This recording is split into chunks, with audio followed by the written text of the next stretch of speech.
Eu saúdo os irmãos com a graça e a paz do Senhor Jesus. Bom dia. Hoje entramos no quarto e último dia de exposições do livro do profeta Zacarias. E nós vamos expor do capítulo 11 até o capítulo 14.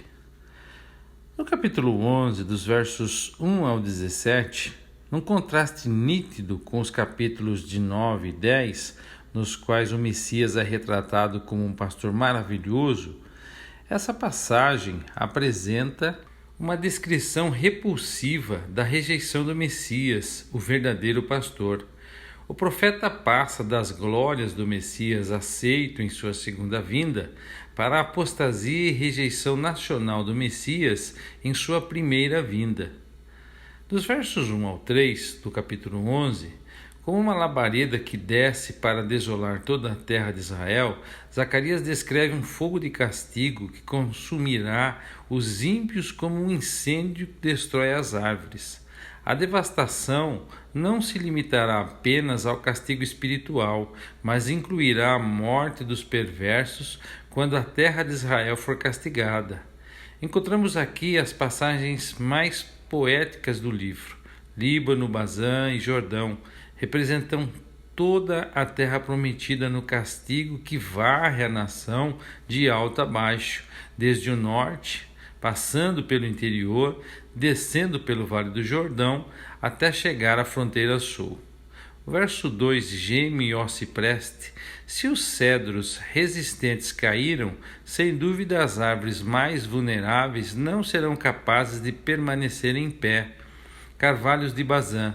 O poema passa do Líbano, na fronteira norte de Israel, para Bazã, a leste do Mar da Galileia, uma região conhecida pelos seus carvalhos e pastos verdejantes. O verso 3 fala do uivo dos pastores. Os pastores lamentam a perda dos pastos e os leõezinhos de seu lar e sustento. Ambos são figuras poéticas da desgraça que sobrevirá à terra prometida sob o castigo destruidor. À medida que o capítulo se desenrola, deixa a impressão clara de que constitui uma profecia da destruição de Jerusalém em 70 depois de Cristo e da devastação subsequente de toda a terra prometida que resultou na desintegração do Estado judeu. Capítulo 11, dos versos 4 a 14, esses versículos apresentam a causa da calamidade descrita nos versos 1 a 3, a rejeição do verdadeiro pastor. Deus usa o seu profeta Zacarias para desempenhar o papel de pastor a fim de ilustrar o verdadeiro pastor, Jesus Cristo, e a rejeição que sofreu. As instruções fornecidas nos capítulos de 4 a 6 são colocadas em prática nos versos de 7 a 14. Nos versos de 4 a 6, o Deus verdadeiro diz que o seu povo deve ser tratado como ovelhas engordadas para o abate, cujos pastores são inclementes e estão interessados apenas no dinheiro da venda da carne. Deus entregará suas ovelhas para o abate sem piedade. Uma vez removida a compaixão, conforme vimos isso lá em Oséias, no capítulo 1, verso 6, e a proteção de Deus, o povo seria entregue ao seu próximo, os romanos, e ao seu rei César, que por fim os levará à destruição pelo exército romano em 70 depois de Cristo. Mais de 1 milhão de judeus foram massacrados nesse ataque e outros 500 mil em ataques romanos subsequentes à Palestina. Nos versos de 7 a 14, nesses versículos, Zacarias assume um papel dramático para ensinar a rejeição de Cristo, que resultará na punição de Israel descrita nos versos de 1 a 3. O verso 7, apacentai as ovelhas, o profeta alimentava o povo com a verdade de Deus, como imagem daquilo que o Messias faria quando viesse. As pobres ovelhas do rebanho. Somente os pobres responderam quando Jesus veio apacentar o rebanho. Eles foram os humildes que não se portaram com orgulho como os sacerdotes, escribas e fariseus, mas creram em Jesus. Graça e união. No ato simbólico, o profeta deve tomar para si 2 varas. Os pastores do Oriente costumavam carregar um bordão para espantar animais selvagens e um cajado para guiar o rebanho e trazer de volta as ovelhas perdidas. Vemos isso lá no Salmo, capítulo 23, verso 4. O cajado mostra a Cristo como o bom pastor que expressou o amor e a graça de Deus a conduzir e proteger o seu povo ternamente. O bordão retrata seu ministério unificador ao reunir a casa dispersada de Israel num só aprisco. Verso 8: Dei cabo dos 3 pastores. Apesar de ser difícil determinar a identidade desses pastores, segundo a mais antiga das interpretações, eles se referem aos sacerdotes, anciãos e escribas de Israel. Jesus concedeu graça e unidade ao povo em geral, mas confrontou a hipocrisia desses líderes religiosos. E por terem-no rejeitado, os 3 ofícios seriam extintos em breve. Deus acabou com os ofícios tradicionais dos mediadores e, em seu lugar, constituiu o novo sacerdócio dos cristãos. Perdi a paciência com as ovelhas. Literalmente, a minha alma ficou curta com elas. É uma referência aos limites da paciência de Deus para com os impenitentes. Verso 9: Coma cada um a carne do seu próximo. Nessa dramatização, Zacarias faz o papel de um pastor que abandona suas ovelhas e deixa de ensiná-las e protegê-las, algo completamente fora do normal. Aqueles que se recusam a crer são entregues à busca da satisfação dos seus próprios desejos e expostos aos inimigos mortais. No cerco romano em 70 d.C., alguns dos habitantes famintos cometeram canibalismo. Vemos isso lá em Jeremias, no capítulo 19, verso 9. Verso 10, anular a minha sentença. A expressão parece se referir à promessa de Deus de impedir as nações de dizimarem Israel, caso o povo fosse sempre obediente. Deus retirou a sua proteção bondosa e graciosa do seu povo, bem como o seu cuidado providencial por ele, e permitiu que Roma invadisse e destruísse Israel. Verso 11. O remanescente fiel no tempo de Cristo sabia que a palavra de Deus estava se cumprindo, sabia que o castigo estava a caminho, mas evitou as consequências a longo prazo ao crer em Cristo. Verso 12, 30 moedas de prata. Zacarias dá continuidade à dramatização e retrata Jesus perguntando àqueles a quem veio pastorear o quanto consideravam que ele valia. Os líderes respondem com escárnio, oferecendo 30 moedas de prata, a quantia paga como indenização por um escravo chifrado por um boi. Vemos isso lá em Êxodo, no capítulo 21, verso 32. Judas recebeu exatamente esse valor para atrair o supremo pastor. Ao oferecerem essa quantia, os judeus do tempo de Jesus mostraram que, para eles, Jesus não valia mais do que um escravo comum. Verso 13. Ainda com referência à encenação dramática que retrata a rejeição de Cristo, o profeta recebe a instrução de lançar 30 moedas de prata no templo. Essa profecia se cumpriu quando Judas, tomado de culpa, voltou aos líderes judeus e lançou no chão do templo o dinheiro que havia recebido para atrair Jesus. Os sacerdotes recolheram as moedas e usaram-nas para comprar o campo de um oleiro. Magnífico preço, o insulto extremo da humanidade é recebido por Deus com um extremo sarcasmo. Verso 14. O gesto de quebrar o cajado, verso 10, antecede a rejeição do pastor pelos judeus. A quebra do bordão, que simboliza a união de Israel como nação, no verso 7, ocorre depois de sua rejeição. Uma profecia que se cumpriu quando os romanos dissolveram o Estado judeu. De acordo com o registro de Joséfo, no tempo da conquista romana, os conflitos internos eram tão intensos que os judeus se voltaram contra os judeus com a mesma violência dos ataques romanos. Nos versos 15 e 16, depois da remoção do verdadeiro pastor, o profeta deve fazer o papel de um pastor insensato, que retrata o anticristo da 70ª semana de Daniel. A profecia de Zacarias salta do século I para os últimos dias antes da segunda vinda e omite o mistério presente da era da igreja. O pastor insensato, ímpio, tem um cajado ou bordão quebrado que ele usa para espancar as ovelhas rebeldes. Uma atitude claramente inapropriada para o pastor que cuida de suas ovelhas com toda atenção e carinho. Deus permite o aparecimento desse pastor perverso para destruir as suas ovelhas. Uma vez que não escolheu o bom pastor, Israel receberá um pastor insensato que fará exatamente o oposto daquilo que é esperado de quem exerce essa função e aniquilará as ovelhas. Verso 16. É exatamente isso que o anticristo fará. Verso 17, o braço, o olho direito.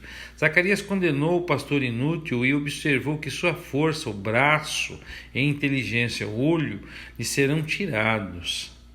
No capítulo 12, do verso 1 ao capítulo 14, verso 21, é a segunda e a última sentença proferida por Zacarias, que apresenta o tema conhecido do livramento e salvação finais de Israel. Em contraste com o julgamento inicial, o profeta encoraja o povo da aliança de Deus com uma descrição de sua restauração e bênção no reino do milênio, fazendo jus ao caráter de Deus e ao nome de Zacarias. O Senhor lembra. Verso 1. Sentença contra Israel. A profecia descreve um cerco futuro contra a nação e indica que haverá uma devastação considerável antes de Israel se arrepender e de se converter. Estendeu, fundou, formou. O Deus que realizou a obra da criação também realizará, por fim, a obra da consumação. Verso 12, cálice de tontear. Jerusalém é retratada como um recipiente grande, do qual figurativamente as nações beberão com sofreguidão e se embriagarão até ficarem desnorteadas, tornando-se presas fáceis para o castigo divino no final da 70ª semana de Daniel. Na batalha do Armagedon, quando as nações se reunirão para atacar Jerusalém. Verso 3, se ferirão gravemente.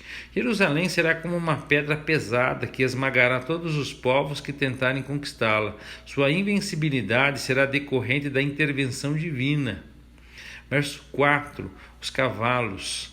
Símbolos de força na antiguidade enfatizam o poder superior de Deus em relação aos inimigos de Israel. Confusão, loucura e cegueira são mencionadas em Deuteronômio no capítulo 28, verso 28, como possíveis maldições sobre Israel. Aqui, porém, constituem ameaças contra os inimigos de Israel. Verso 5, os chefes, líderes de toda a terra prometida se sentirão seguros por saber que Deus escolheu Jerusalém como objeto de sua afeição especial. Vimos no Salmo 46, verso 5. O versículo sugere que nesse dia os judeus terão fé salvadora, pois afirmarão crer em Deus. Verso 6 do capítulo 12. Duas símiles descrevem a operação do poder de Deus. Um braseiro, no qual se carregavam as brasas para começar um fogo, e uma tocha, usada para pôr fogo na palha que restava dos cereais. Do mesmo modo, o poder de Deus consumirá os exércitos que atacarem Israel no fim dos tempos. Verso 7. Primeiramente as tendas de Judá. Deus livrará primeiro o povo indefeso do campo, antes de socorrer a capital fortificada, e mostrará que a batalha não foi ganha por poderio ou estratégia militar. Verso 8. O Senhor tornará os fracos como Davi, o maior guerreiro da história de Israel, conforme 1 livro de Samuel, capítulo 18, verso 7, e a casa de Davi como o anjo do Senhor, provavelmente uma referência ao próprio Messias, que será a força do seu povo. Verso 10. Derramarei. No seu tempo perfeito e com seu próprio poder, Deus agirá de modo soberano para salvar Israel. Trata-se de um acontecimento prenunciado por outros profetas, inclusive pelo apóstolo Paulo lá em Romanos, capítulo 11, versos de 25 a 27. Espírito da graça e de súplicas. O Espírito Santo é identificado desse modo porque traz graça salvadora e porque essa graça produz tristeza que resulta em orações de arrependimento e pedidos de perdão a Deus. Olharão para aquele a quem transpassaram. Na segunda vinda, Israel olhará com fé para Jesus, aquele a quem rejeitou e crucificou. e se arrependerá. Verso 11, Hadad e Rimom.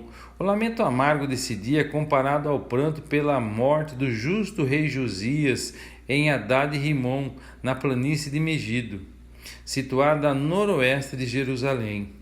Versos de 12 a 14 do capítulo 12, as linhagens real, Davi, seu filho Natã, e sacerdotal Levi e seu neto Simei, que no passado haviam dado exemplo negativo, são as primeiras a expressar constrição e lamento. É possível que Isaías 53, do verso 1 ao 9, apresente o conteúdo dessa confissão. O lamento e o arrependimento profundo não são emoções coletivas, antes, cada pessoa é conduzida individualmente à constrição e fé no Senhor Jesus. No capítulo 13, verso 1, fala da casa de Davi, habitantes de Jerusalém. A totalidade da purificação é observada pelos seus efeitos tanto sobre a realeza quanto sobre a população em geral. Uma fonte, o pecado e a impureza. É uma referência simbólica ao significado da limpeza e purificação por meio da morte expiatória daquele que foi transpassado. É associada diretamente a uma nova aliança descrita em Jeremias, no capítulo 31, versos de 31 a 34, Ezequiel, capítulo 36, nos versos 25 a 32. A tempestade que irrompeu sobre Israel pelo crime do Calvário e que continua a fustigar a nação impiedosamente durante longos e tristes séculos, chegará ao fim de modo repentino, no júbilo e glória do reino do Messias, Jesus. A salvação transformará o pecado em justiça. Nos versos 2 ao 6, quando Cristo voltar, eliminará de Israel toda a impureza e também o engano dos falsos profetas e sua religião demoníaca. Verso 2, espírito imundo. Os agentes da idolatria são os falsos profetas, mas o poder por trás dela é demoníaco. Os espíritos perversos que impedem os profetas são imundos porque abominam a Deus e a santidade e arrastam suas vítimas para impurezas morais e uma religião falsa. O verso 3. Graças à salvação concedida por Deus, que purificou o povo de Deus e o levou a amá-lo e a sua verdade, o povo odiará as falsas profecias com intensidade maior que os sentimentos humanos normais, a ponto de mãe e pai matarem um filho apóstata. Isso é um duro lembrete de como Deus vê os pregadores que deturpam a verdade e que no final irá lidar com eles. Manto de pelos. Em decorrência das medidas drásticas mencionadas, os falsos profetas deixarão de usar vestes tradicionais desse ofício. Adotarão uma abordagem mais sutil para propagar suas mentiras inspiradas por demônios. Se alguém lhes perguntar se são profetas, mentirão dizendo que são lavradores e não profetas. Verso 6. Feridas nas tuas mãos. A expressão não se refere ao Messias, mas continua a descrever o comportamento dos falsos profetas. Quando o falso profeta negar sua associação com práticas pagãs, outros exigirão que ele explique as marcas suspeitas em seu corpo. Os falsos profetas costumavam se cortar para provocar êxtases proféticas durante cultos idólatras, mas afirmarão que as cicatrizes são resultantes de ferimentos infligidos por amigos. Versos 7 ao 9 do capítulo 13, Zacarias deixa de lado os falsos profetas feridos na casa de amigos e trata do verdadeiro profeta ferido na casa de seus amigos, Israel. Nesta curta sessão, o profeta condena acontecimentos da primeira e da segunda vinda, fala da crucificação de Cristo e do remanescente judeu na segunda vinda. Verso 7. O meu pastor, o homem que é o meu companheiro. Ao falar do verdadeiro pastor, o homem poderoso que é seu companheiro próximo, Deus identifica Cristo como seu coigual e afirma sua divindade. Fere o pastor. O pastor inútil seria ferido. Aqui a referência é ao bom pastor, cuja morte faz parte dos desígnios de Deus desde antes da fundação do mundo. As ovelhas ficarão dispersas, onde Jesus aplica essa profecia aos discípulos que o abandonaram depois que ele foi preso, e a negação de Pedro. Os pequeninos, sinônimo de as pobres ovelhas do rebanho refere-se ao remanescente dos cristãos, entre os judeus que permaneceram fiéis ao Messias depois de sua crucificação. O gesto de Deus de volver sua mão para os fiéis mostra sua proteção sobre eles. Verso 8, 2/3, a terceira parte. Somente uma parte do povo de Israel permanecerá fiel a Cristo e estará vivo no final. Os sobreviventes espirituais serão o remanescente que se voltará para Cristo em arrependimento na ocasião de sua volta, conforme capítulo 12, dos versos 10 ao 13, verso 1, incluindo aqueles que constituirão os 144.000, conforme Apocalipse 7, verso 4. Essas ovelhas do julgamento que separará o cabrito de ovelhas depois da volta de Cristo entrarão vivas no reino. Verso 9, a terceira parte dirá: no meio do refinamento por fogo, o remanescente eleito de Israel verá Jesus Cristo, seu Messias, e o invocará como seu Salvador e Senhor. Israel será salvo e restaurado à relação de aliança com o Senhor. Capítulo 14, no verso 1, eis que vem o dia do Senhor. O dia do Senhor é um tempo técnico para a expressão plena da ira de Deus contra os pecadores. Aqui Zacarias se refere ao dia do Senhor como ocasião na qual Deus derramará sua ira sobre todo o mundo de pecadores. O resultado será o estabelecimento do reinado milenar do Senhor na terra. Teus despojos se repartirão no meio de ti. O inimigo arrasará Jerusalém de tal modo que dividirá os despojos tranquilamente no meio da cidade. Este ato atroz desencadeará a ira de Deus contra o mundo no dia do Senhor. Verso 2: ajuntarei todas as nações. O próprio Deus ajuntará as nações e as usará para purificar, refinar e julgar. A presença das nações resultará num tempo de calamidade nacional sem precedentes. Será o auge do tempo de angústia para Jacó. Nos versos 3 a 4 do capítulo 14, estarão os seus pés sobre o Monte das Oliveiras. O Senhor intervirá pessoalmente e lutará contra as nações reunidas a fim de evitar o extermínio do remanescente fiel. Lutará pelo seu povo no futuro como um rei guerreiro supremo, do mesmo modo que lutou por eles no passado. Jesus voltará literalmente ao Monte das Oliveiras, situado a leste do Vale do Cedron, com os anjos anunciarem sua ascensão. Nessa ocasião, toda a topografia da região será alterada, talvez por um terremoto, um fenômeno comum quando Deus anuncia que está vindo para punir. O Monte das Oliveiras será fundido pelo meio. O monte será tracionado simultaneamente para o norte e para o sul e se abrirá até um vale cortá-lo de leste a oeste. Verso 5, Azal. Deve ser entendido como um lugar a leste de Jerusalém que marca a extremidade oriental do vale recém-formado.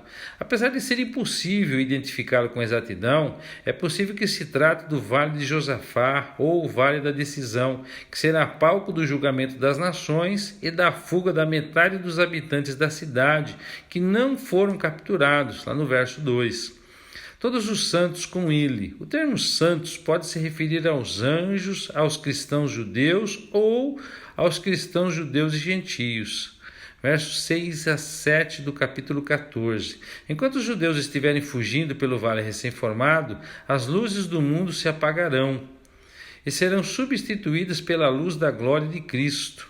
Somente o Senhor conhece todos os detalhes do plano para esse dia, quando as luzes se apagarão e voltarão a ser acesas no reino do milênio. Verso 8. O ponto mais alto do Monte do Templo fica 100 metros abaixo do Monte das Oliveiras. Mas graças às mudanças topográficas descritas nos versos de 4 a 10, as águas poderão correr para o Mar Morto, a leste, e para o Mar Mediterrâneo, a oeste. Ao contrário da maioria dos riachos da Palestina, esse curso de água não secará no verão, correrá o ano inteiro e o deserto florescerá como narciso, conforme Isaías 35, verso 1.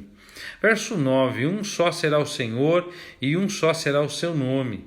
Haverá apenas uma religião no mundo inteiro durante o reinado milenar de Cristo.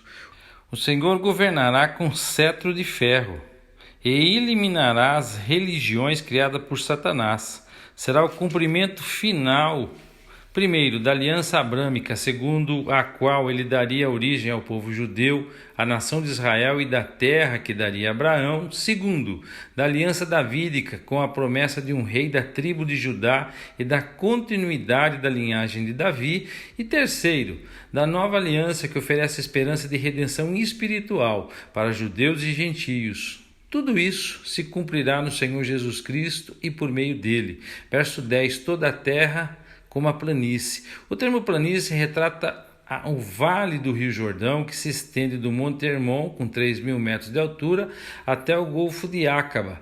Toda essa região, desde Geba, quase 10 quilômetros ao norte, até Rimon ao sul, será nivelada de modo a se tornar semelhante à planície fértil do Vale do Jordão. Jerusalém será elevada como um diamante solitário de um anel, depois de ser reconstruída com as dimensões descritas. Será exaltada tanto em posição quanto em propósito. Será a cidade real que abrigará o templo de Deus e o trono de Jesus Cristo. A localização dos pontos de referência indicados equivale a dizer toda Jerusalém, de leste a oeste e de norte a sul. Verso 11, habitará segura. Jerusalém, a cidade da paz, foi objeto de mais disputa do que qualquer outra cidade no mundo e o tema de orações há milênios. Como Deus prometeu, ela experimentará para sempre justiça acompanhada de paz, descanso e segurança. Dos versos 12 ao 15, numa observação final, o profeta volta ao castigo divino que antecede o reino. Deus ferirá os exércitos pagãos reunidos contra Israel, versos de 1 a 3, com uma praga sobrenatural semelhante ao castigo sobre o exército assírio. O pânico será tão intenso que as forças aliadas se voltarão umas contra as outras, o que facilitará a fuga da metade dos habitantes da cidade. Deus providenciará para que o seu povo fuja. Em seguida enviará uma praga tão extensa que afetará os animais e impedirá os exércitos de usá-los para guerrear ou fugir. A praga mostra como Deus frustrará as investidas do inimigo e, por fim, os destruirá por meio do Messias. Versos 16 a 19 do capítulo 14. Essa passagem muito importante revela que alguns gentios entrarão com vida no reino milenar, juntamente com os judeus redimidos. Um remanescente convertido dentre as nações pagãs realizará peregrinações anuais a Jerusalém para adorar ao Senhor e comemorar a festa dos tabernáculos durante o milênio. Essa festa, que lembra o tempo em que Deus tabernaculou com Israel no deserto, era a última das 3 grandes festas anuais de peregrinação. Marcava a última colheita do ano e, portanto, era ocasião de grande regozijo. No milênio, celebrará a presença do Messias novamente no meio do seu povo e a jubilosa restauração de Israel, que incluirá a reunião das nações.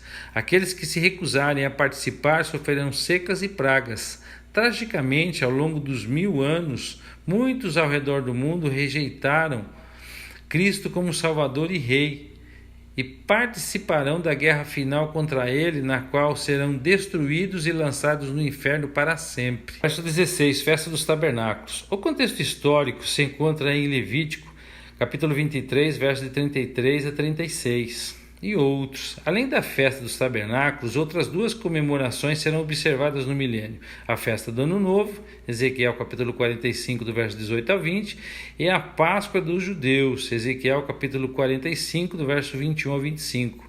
Essas celebrações não serão mais eficazes que as festas da era mosaica e da ceia do Senhor na era da igreja. Servirão de prenúncio simbólico ou de memorial de sacrifício único e definitivo, realizado por Cristo no Calvário. Verso 17, não virá a chuva, a seca é um castigo temido, pois priva o povo de água é essa que sustenta a vida. Verso 20 e 21, somos separados para o serviço do Senhor como era o sumo sacerdote, em cujo turbante havia uma placa que estavam gravadas as palavras, santidade ao Senhor. Até mesmo coisas comuns como os sinos que decoravam os cavalos e as vasilhas e panelas do dia a dia serão tão santos quanto o sumo sacerdote e as bacias usadas nos sacrifícios. Não haverá necessidade de fazer distinção entre o santo e o secular. No reino glorioso do Messias, tudo será separado para o serviço do Senhor. Verso 21, mercador, literalmente cananeu. Essa identificação retrata as pessoas que são tanto moral como espiritualmente impuras, que serão proibidas de entrar no templo do milênio. Antes de Israel conquistar a terra prometida, a região era habitada pelos imorais cananeus. Assim, em Israel, o termo se tornou sinônimo de pessoas moralmente corrompidas e cerimonialmente impuras. E assim terminamos as exposições do dia de hoje e também do livro do profeta Zacarias. Mas o que nós poderíamos tirar para a nossa reflexão, amados? Queridos, nós lemos a questão do pastor que Deus permitiria, que seria o anticristo, e do pastor que foi rejeitado em sua primeira vinda, o Senhor Jesus. Amados, Jesus ainda continua sendo rejeitado por muitas pessoas, por diversos motivos. Penso que o principal deles é o péssimo testemunho que os cristãos andam dando, andam mostrando. Tem faltado características do Senhor Jesus na vida da maioria dos cristãos, por falta de zelo, por falta de dedicação. Infelizmente, temos sido relapsos no nosso comportamento. Isso nos leva a refletir que nós precisamos melhorar enquanto pessoas.